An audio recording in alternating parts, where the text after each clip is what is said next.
Now, NBC5 First Warning Weather with Chief Meteorologist Tom Messner.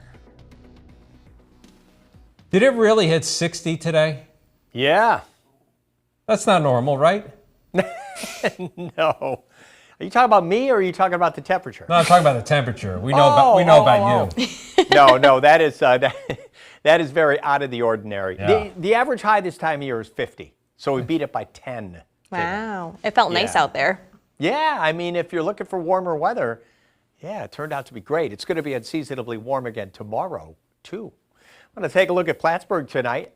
Lights are on. We're looking at SUNY Plattsburgh State, where things are looking fine with that clear sky out there. But it is getting colder. We are in the mid-30s in Plattsburgh right now. We've got lots of 30s on the weather map. Places like Stowe and Waterbury and Waitsfield.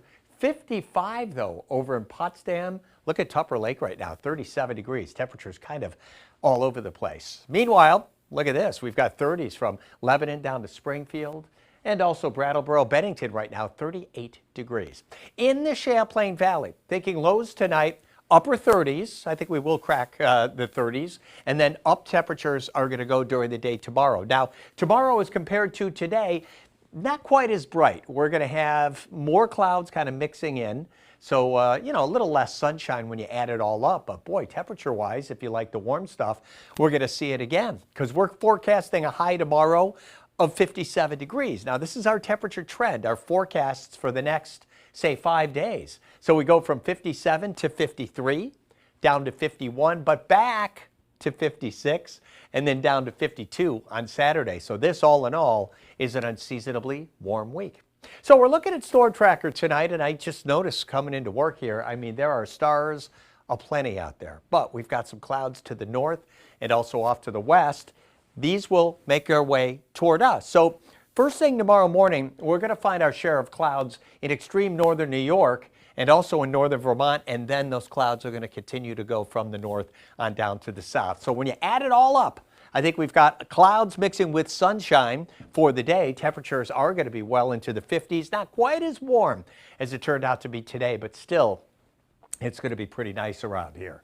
So I mentioned those clouds coming down. 1 o'clock in the morning, you could see them just heading toward the Canadian border. And here we go, 7 o'clock tomorrow morning, mainly northern New York, looking at the thicker clouds, and then a little bit northern Vermont. But watch the way everything kind of moves on down to the south. So here's that mix of sun and clouds. Tomorrow night, watch what happens, though. Clouds thickening up and some rain showers coming in. For most of us, this is happening late. And then first thing in the morning on your Wednesday, this is early at 5 o'clock, we have some rain showers around. They're not going to last. That moves out and the clouds move out as well. So Wednesday, while we could see a couple of showers early in the morning, we end up with a lot of sunshine by the afternoon. First warning weather for tonight. We are in the 30s, upper 30s for lows in the Champlain Valley, a little bit cooler eastern Vermont and the Adirondacks. And then for tomorrow, here's your mix of clouds and sunshine. 57 Lisbon along with Burlington and also Vergennes. Meanwhile, northern New York, 54 Tupper Lake, 55.